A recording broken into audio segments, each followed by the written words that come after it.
All right, Hey. SDC 2025. Tell us who you are, what you're driving, where you're from, not necessarily in that order. All right, so my name's Cody Salas. I'm based out of Roy City, Utah. We drift at TCRC that's located in Sunset, just north of Salt Lake City, because nobody knows where Sunset is. So, and I'm driving a Bingo Wasp Shark.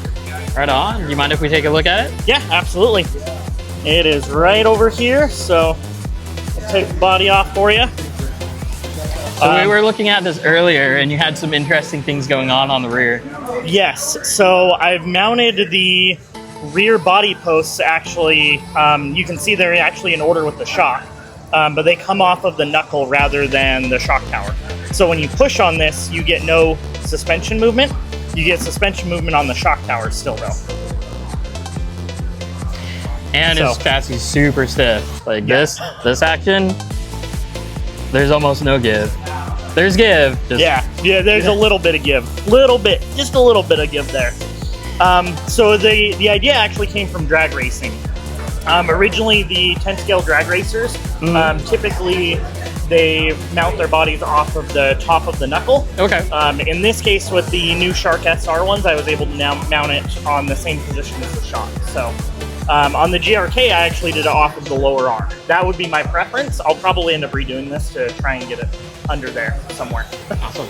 And you've noticed a big difference, or at least a measurable difference? I would say a measurable difference. It handles a little bit differently. The rear end's a lot more stiff.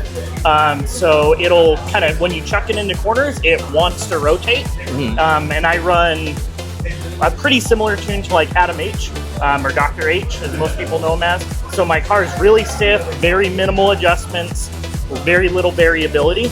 That's kind of the idea with it, is that way it's consistent and drives the same every single time. Every So time. That's kind of the goal with it. Yep. Oh shoot, mine blank. Mind blank.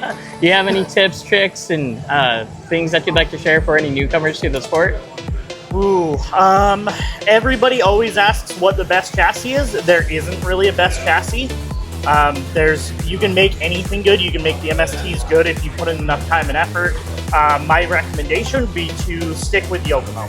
Yokomo, they make so many different conversions. You can go wherever you want with it. So there's really no reason not to do a Yokomo for a beginner chassis. Perfect. 20 seconds. Do you have any shout outs? Shout outs.